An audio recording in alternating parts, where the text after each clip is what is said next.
दो राजाओं की पुस्तक में 4 अध्याय 1 से लेकर 6 तक जिस वचन को हम लोगों ने पढ़ा, लिखा कि भविष्यद्वक्ताओं के चेलों की में से एक उसकी पत्नी थी और उसमें कुछ कर्ज था। उसका पति मर गया और साहूकार आकर के इनसे पैसे मांगता अपना। ये कहता कि नहीं तो फिर मैं तेरे बेटों को ले जाऊंगा ताकि मजदूरी करे और फिर कर्ज को उतारे। ये बड़ी परेशान होती है, फिर ये बोलती, इसको एलिशा से बात करती है। एलिशा कहता है, एलिशा नबी कहता है कि मैं तेरे लिए क्या करूं। फिर पूछता है कि तेरे पास क्या है। वो कहती है तेरी दासी के पास एक हांडी तेल को छोड़कर और कुछ भी नहीं है। तब एलिशा नबी इसको बोलता है, तू ऐसा कर, अपनी पड़ोसियों से जा और जाकर के बर्तन मांग ले उधार, और जो तेल तेरे पास हांडी में उसको उनमें उंडेलना शुरू करना। तब एक में भर जाएगा, उसको अलग करना, फिर दूसरे में, फिर तीसरे में, ऐसे भरते चली जाना। लेकिन ध्यान रखना कि बर्तन थोड़े ना हो। ओके, अब समझिएगा कि एक ऐसी बात एलिशा नबी ने इसको कही कि पड़ोसियों में जाओ बर्तन मांग करके लेकर गया। तो इसका मतलब इसको ये तो समझ में आ गया कि नबी ने कहा कि तेल बढ़ता चला जाएगा, तो अब ये भी है कि बर्तन बड़ा होना चाहिए, बर्तन ज्यादा होना चाहिए। और नबी ने बोला कि बर्तन थोड़े ना हो, ज्यादा होने चाहिए। अब ये रोज आकर के साहूकार इनके घर पर कहता है मेरा कर्जा अदा करो, मेरा कर्ज चुकाओ, और खाने को इनके घर में कुछ नहीं है और आसपास के लोगों को सबको पता चल गया इसके पास कुछ भी नहीं है। लेकिन उसके बाद समझिएगा, अगर ये जाएगी और कहे लोगों को सुनो मुझे भगोना दे दो या 2 दे दो। अब कौन सा भगोना चाहिए, 2 किलो वाला, 5 किलो वाला, 10 किलो वाला। अब अगर ये बात करेगी तो सवाल सामने से आएगा, क्या हुआ, क्या तेरे बेटे की सगाई है या जन्मदिन है, कोई पार्टी कर रहे हो, और अगर कर रहे हो तो कैसे कर रहे हो, और फिर अगर तुम पार्टी कर भी रहे हो तो तुम्हारे अल्ले पल्ले तो कुछ है ही नहीं है, या फिर ऐसा तो नहीं तो अभी तो उसके यहाँ से बर्तन मांग कर लेकर गई है, फिर मैंने देखा उसके यहाँ से लेकर गई है, अब तो मेरे यहाँ गई है, ऐसा तो नहीं बर्तनों को बेच करके उसका कर्ज अदा करेगी।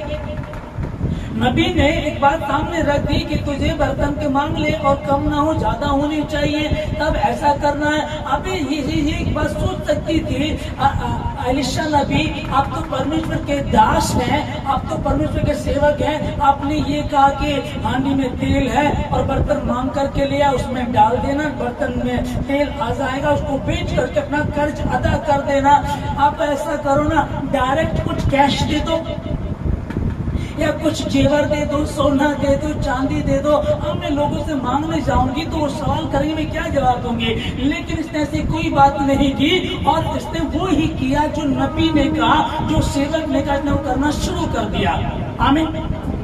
कई बार आज भी लोगों को, मसीहों को, जब प्रभु के दास कुछ कहते हैं तो उनको कई बार समझ में नहीं आता, कई बार समझ में भी आ जाए तो मानते नहीं है, कई बार उनके सवाल जवाब खड़े हो जाते हैं। ले मैं बर्तन मांगने जाऊंगा तो लोग सवाल नहीं करेंगे, बोला तेरे पे तो दुनिया भर का कर्ज हुआ है, तेरे बेटों को ले जाने के लिए साहूकार आया था और तू बोल रही है कि हमको बर्तन दे दे। अब मैं क्या बात करूंगी, समझ में नहीं आ रहा। और नबी ने बोला कि बर्तन थोड़े नहीं होने चाहिए, ज्यादा होने चाहिए। अब और जगह में भी जाना पड़ेगा।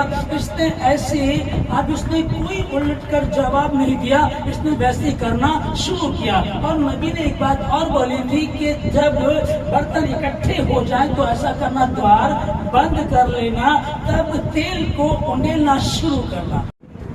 ये यूहन्ना की पुस्तक में जो हम देख रहे हैं कि लाजर की स्टोरी यहाँ है। यीशु मसीह कब्र के पास जाता है, यीशु मसीह को खबर मिलती है उसका दोस्त लाजर मर गया है, उसके पास जाता। अब इसको समझेगा कि मार्था यीशु मसीह को बोलती है, प्रभु यदि तू यहाँ होता तो मेरा भाई न मरता। अब इसका ये विश्वास है। फिर यीशु मसीह ने देखा कि कब्र पे पत्थर है और उसको बोला पत्थर को हटाओ। तब ये कहने लगी, प्रभु अब तो उसमें से दुर्गंध आती होगी। ओके, ये कहने लगी, प्रभु यदि तू यहाँ होता तो मेरा भाई ना मरता। उसने कहा विश्वास करके तेरा भाई जी उठेगा। तो वो कहने लगी हाँ प्रभु, मैं विश्वास करती हूँ कि पुनरुत्थान के दिन मेरा भाई जी उठेगा। लेकिन पुनरुत्थान तो उसके सामने खड़ा हुआ है, आदि में हूँ, आनंद अंत भी मैं हूँ, मैं अल्फा में ही ओमेगा भी हूँ, मैं उद्धार करता परमेश्वर तेरे सामने खड़ा हुआ। और इन्होंने ऐसे चमत्कार बहुत सारे देखे भी थे, क्योंकि यीशु मसीह जब इस गांव में आता था तो सबसे ज्यादा इन्हीं के घर रहता था, मरियम और मार्था के घर में। और जो लाजर वो उसका खास दोस्त था, होता ना, आप किसी शहर में जाते जब आपका खास होता वहीं रुकते हैं, तो ये उन्हीं के घर खाता, उन्हीं के घर रहता था। और जिस बेड पे लाजर सोता था उसी पे यीशु मसीह भी सोया करता था। इनकी इतनी खास दोस्ती थी। और लिखा है कि यीशु मसीह को जब पता चला तो वो दुखी हुआ और रो भी पड़ा। यहाँ मार्था ने उन चमत्कारों को देखा, मरियम में दुष्ट आत्माएं थी, उन 7 दुष्ट आत्माओं को यीशु मसीह ने निकाला, उसको छुटकारा दिया। जब फरीसी के यहाँ ये लोग बैठे हुए थे, उस फरीसी को भी जवाब दिया, उस फरीसी को भी कोढ़ से शुद्ध किया था। बड़े बड़े चमत्कार इन्होंने देखे हैं। आज जब इसके भाई की बात आई तो इसको एक बात पता है कि 3 दिन का मुर्दा तो जिंदा हो सकता है, क्योंकि यहूदियों की किताब कहती है, पर 4 दिन का नहीं हो सकता। अब तो उसमें से दुर्गंध आती होगी नहीं, अब तो उसमें से बदबू आती है। अब तो उसके शरीर को कीड़ों ने खाना शुरू कर दिया होगा। ये देखिए संदेह कर रही है, सब कुछ जानने के बाद भी संदेह कर रही है। यीशु मसीह ने कहा कि पत्थर को हटाओ। अब ये पत्थर को हटा देना, जो प्रभु ने कहा हम उसको माने, जो खुदा की खातिर ने कहा हम उसको माने। एलीशा नबी ने कहा तेरे पास कुछ है, कहती तेल है थोड़ा सा, ऐसा कर तू बर्तन ले ले। और उसने कोई सवाल जवाब नहीं किया, जबकि वहां एक कठिन बात थी।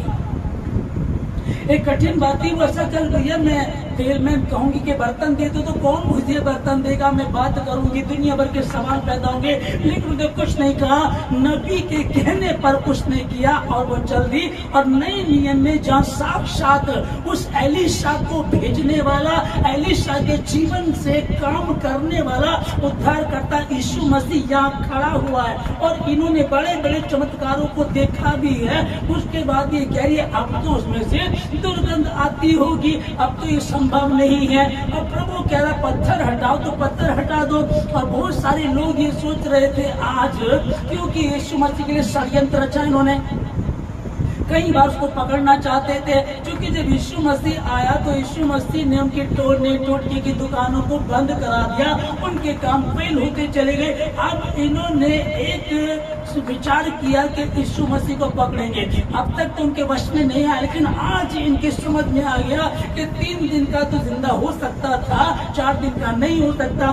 तब इन्होंने हाथों में पत्थर उठा लिए। हालेलुया। यहाँ जब प्रभु ने कहा कि पत्थर को हटा, ये पत्थर को तो हटा नहीं रही है, उल्टा उससे सवाल जवाब कर रही है। और दूसरे लोग मन में सोच रहे होंगे कि ये मरे हुए को जिंदा करने चला है। हमें पता है इसने याइर की बेटी को जिंदा किया था, पर याइर जब उसके पास गया था तो उसने कहा कि मेरी बेटी बीमार है। और थोड़ी देर में खबर आई वो मर गई। इसका मतलब 1 आध घंटा हुआ होगा मरे हुए को, तो कोई बड़ी बात नहीं है। और जब उस विधवा के बेटे को लेकर के आ रहे थे, उसमें भी कितना 1 घंटा 2 घंटा 3 घंटा, इतने में तो कई बार हमने सुना है कि एक व्यक्ति मर गया था, उसको शमशान घाट में लेकर गए, कब्रिस्तान में लेकर गए, बाद में देखा वो तो जिंदा है।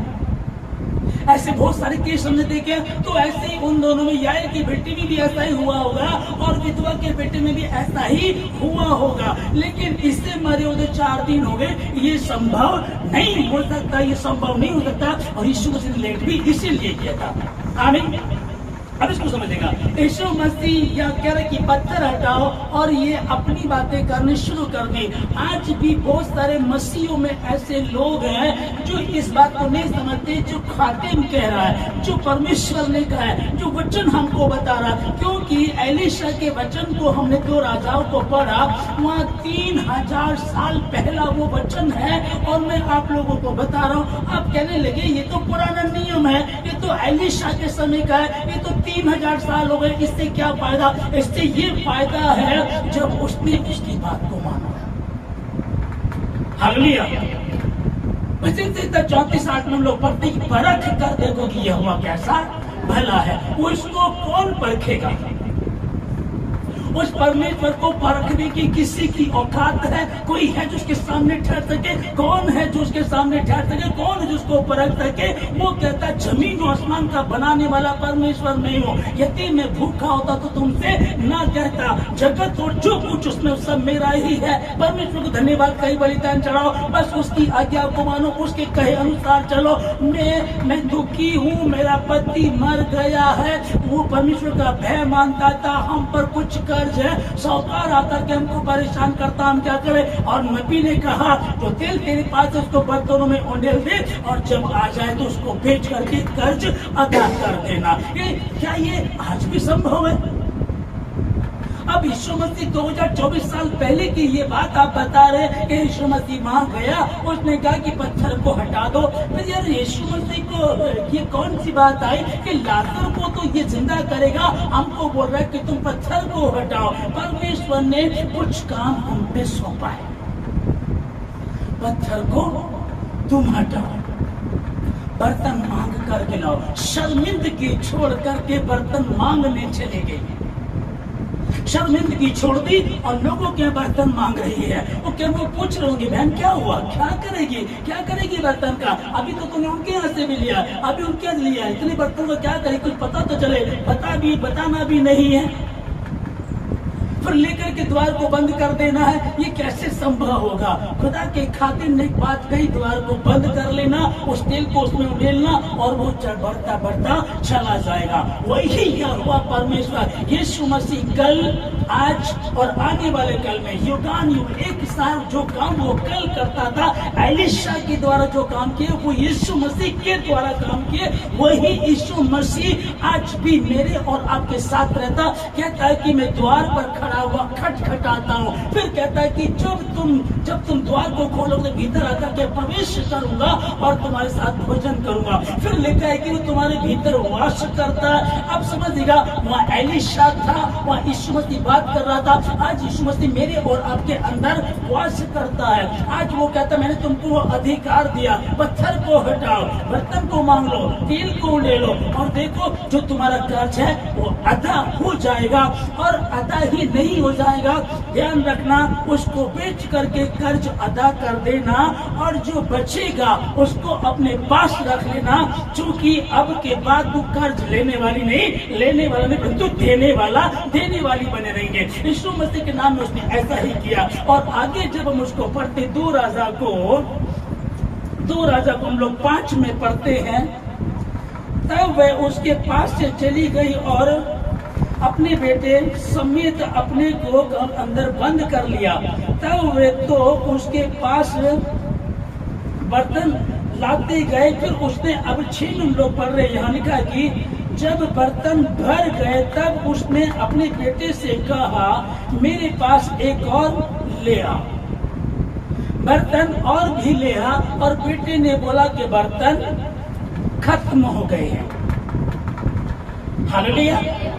यहाँ हांडी में जो तेल है उसको उंडेला जा रहा है और ये वाला टब भर गया, ये वाला ड्रम भर गया, ये वाली पतीली, कुकर या और भी जो बर्तन होते वो भरते चले गए, साइड करते चले गए। उसमें माँ ने बोला कि और बर्तन लेकर के आ, और लड़के ने कहा कि बर्तन खत्म हो गए हैं। तब तेल रुक गया।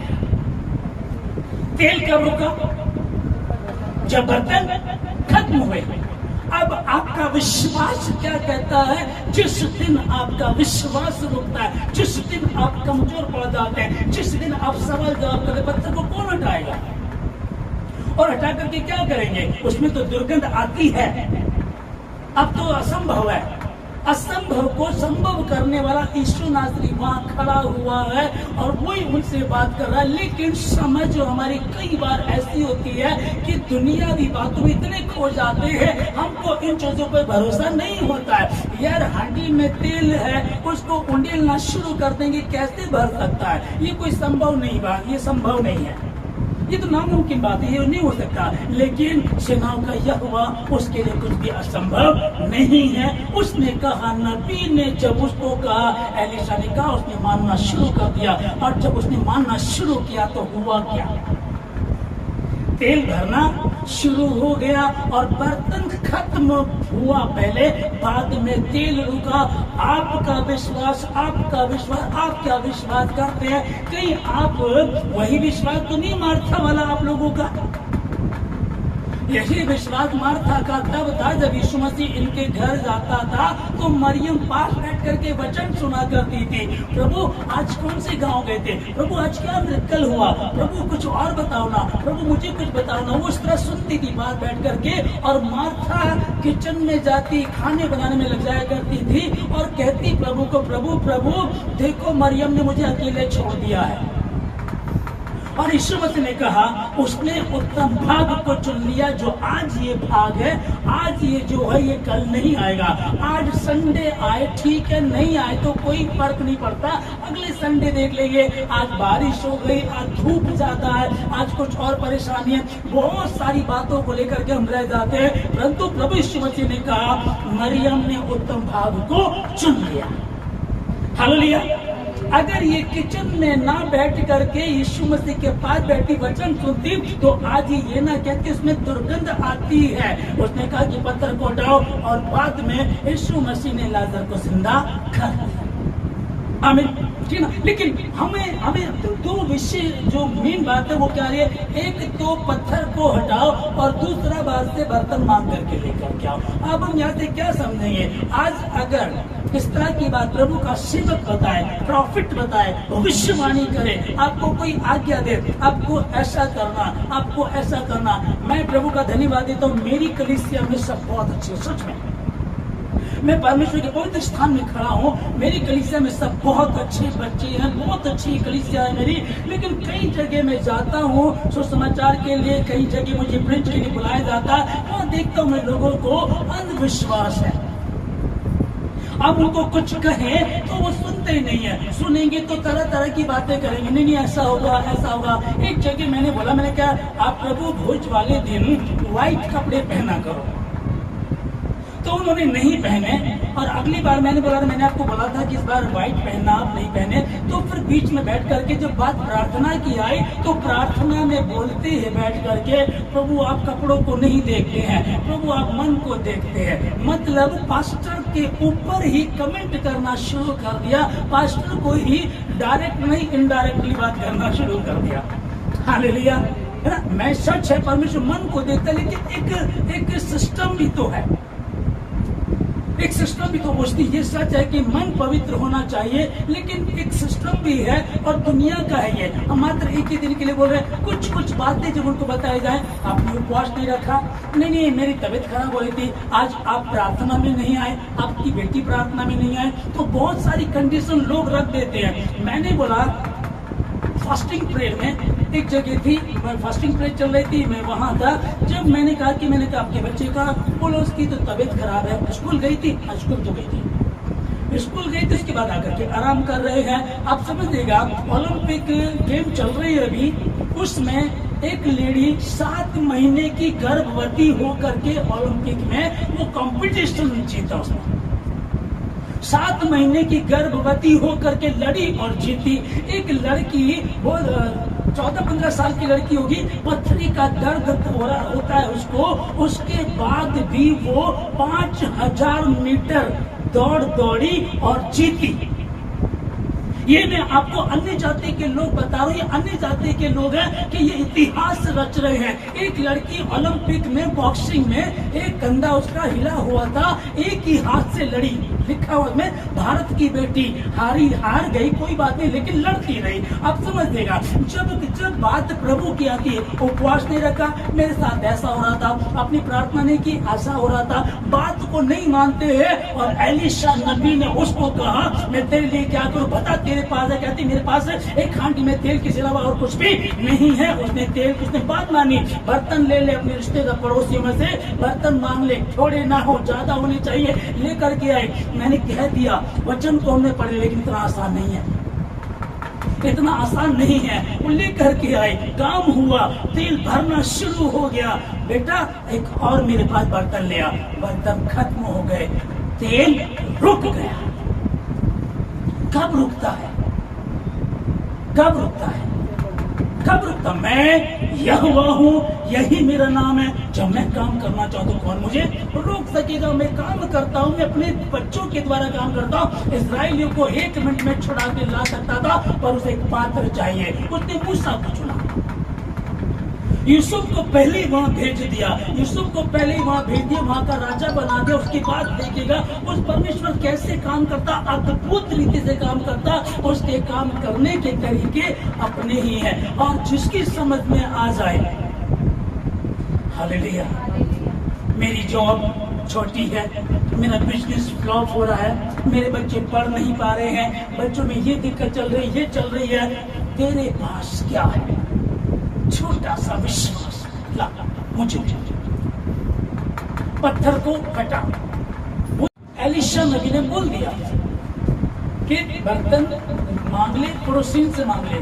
और जब ऐसे में मांगने लगे दिक्कत आएगी। लेकिन बात आ रही, जैसे आप लोगों के साथ निकल कर क्या की बात है कि सबसे मेन बात है कि एक ने कहा कि मैं मांगूंगा नहीं, टेंट वाले के पास चला जाऊंगा। लेकिन टेंट वाले के पास नहीं बोला है कि अपनी पड़ोसी से मांग ले, जो पड़ोस में औरतें उनसे मांगना है। एक बात आ गई, अगर हम वचन को तोड़ेंगे तो फिर काम नहीं होगा, फिर तेल उंडेलने पर नहीं बढ़ेगा। इसलिए मांगने हैं, तो इसलिए जो कहा है उसको माने। फिर सिस्टर सीमा ने बोला कि हमको करना क्या, कि हम प्रार्थना करके जब जाएंगे तो निश्चय ही कोई रुकावट होगी, वो रुकावट नहीं आएगी। किसी के सवाल होंगे, कोई सवाल नहीं होगा। और यदि कोई सवाल करेगा भी तो जवाब देने वाला परमेश्वर होगा। उसने कहा कि जब तुम पकड़वा दिए जाओ तो पहले से विचार मत करना क्या जवाब देंगे, क्योंकि तुम्हें ऐसी बुद्धि, ऐसी समझ दी जाएगी कि उस समय तुम उनका सामना कर सकोगे। पर मेन बात यहाँ आती है कि क्या तू विश्वास करती है?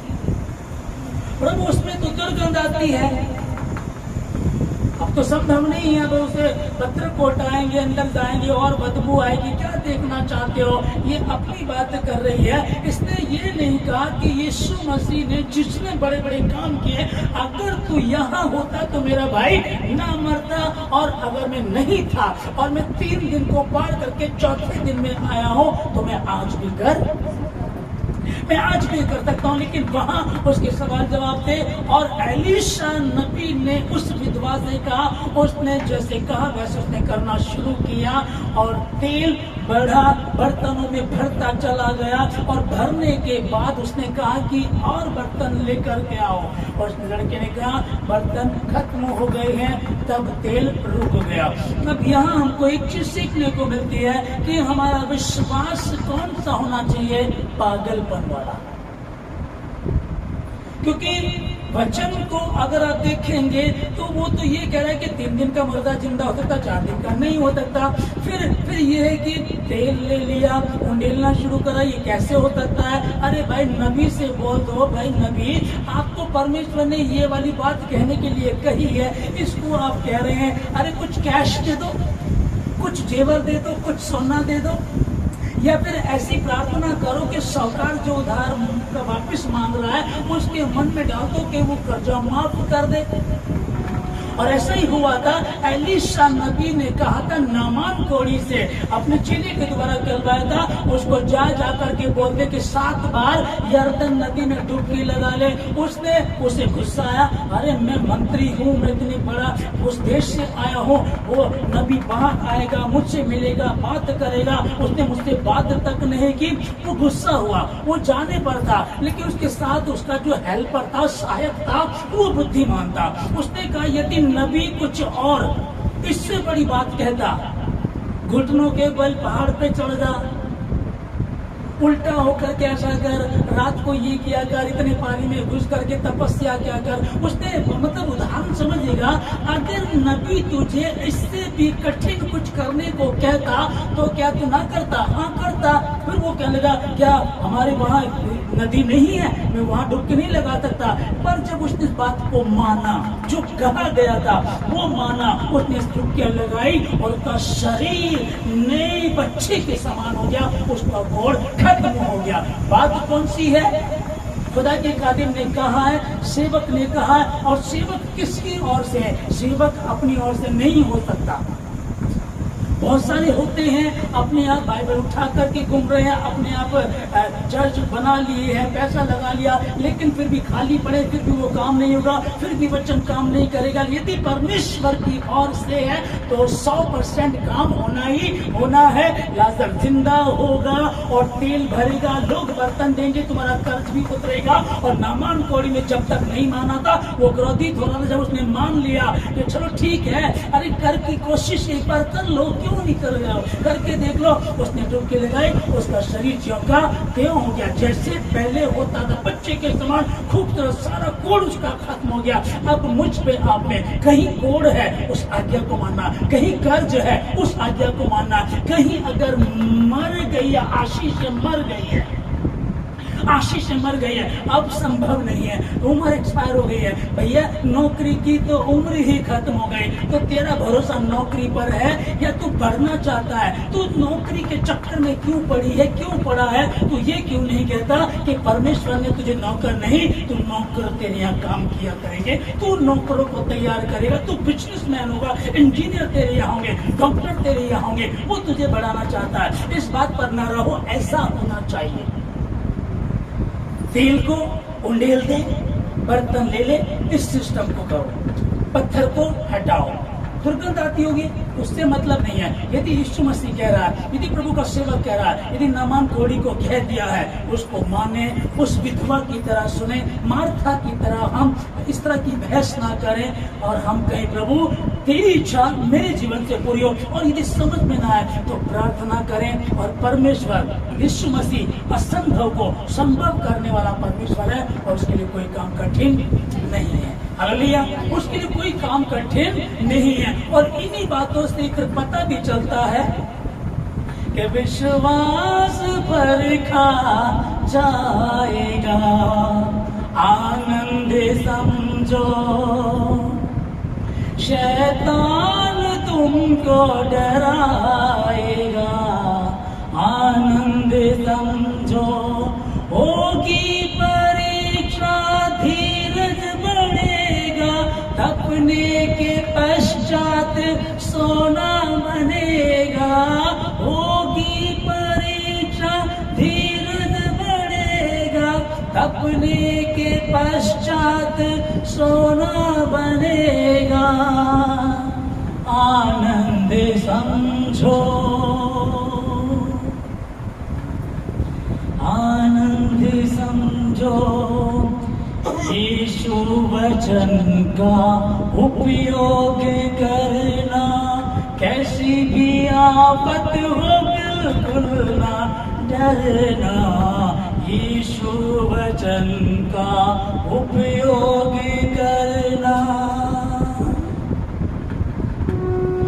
अगर नबी ने कह दिया विधवा से, जो तेल तेरे पास है बर्तन लिया, तो हाँ कर दो। अगर नामान कोड़ी को कहा, जब तक वो जिद्दी बना रहा, बात नहीं बनी।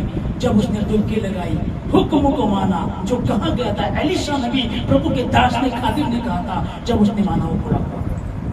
मार्था बहस करती रही, और मार्था की गिनती उसी में आती है कि ये अतिथि सत्कार तो करती है, परंतु परमेश्वर की बातों को सुनती नहीं है। दूसरी बात की बात है, बस यीशु वचन का उपयोग करना, कैसी भी आफत हो बिल्कुल न डरना, उस पार यीशु ले जाएगा, उस पार यीशु ले जाएगा, आनंद सर्वशक्तिमान परमेश्वर का धन्यवाद देता पिताजी आज की सभा के लिए, सुंदर समय के लिए, पवित्र वचनों के लिए। परमेश्वर क्या अजीब सा लगता है, हांडी में तेल है, बर्तन मांग करके ले आओ, उंडेलना शुरू करना, बढ़ जाएगा, दरवाजा बंद कर लेना, उसको बेच देना, कर्ज उतार देना। अरे सिंपल सा रास्ता भी तो बता सकते हैं, कुछ कैश दे दो, कुछ जेवर दे दो, उसके मन को बदल दो जो शौकार है, जिसका कर्ज हम पर है। नहीं, परमेश्वर का काम करने का तरीका, वो चाहता है पत्थर को हटाओ, वो कह रहा है मांग के लाओ बर्तन। उसने कहा, नबी कह देता जा गौर से शुद्ध हो जा, और वो हो जाता, लेकिन नहीं, यर्दन नदी में जाता, 7 बार डुबकी लगा। आज वही आदमी, वही यीशु है, युगानुयुग तक एक सा रहने वाला वही यीशु मसीह आज भी है। मैं आशीष देता हूं कि आप परमेश्वर के वचन को आदर दें, ना तो उसमें बिंदु बढ़ाएं और ना बिंदु घटाएं। जो कहा जाए वो करें। प्रभु ने कहा पत्थर हटा दो, प्रभु ने कहा 7 बार डुबकी लगा दो, प्रभु ने कहा बर्तन मांग कर लाओ, जाओ और मांग करके लाओ, और प्रार्थना करके ऐसा करो, और विश्वास रखो, पागल वाला विश्वास रखो, दीवानों वाला विश्वास रखो। दाऊद का विश्वास दीवानों वाला, तन्मय होकर के नाच रहा था। उसकी पत्नी भी कहने लगी,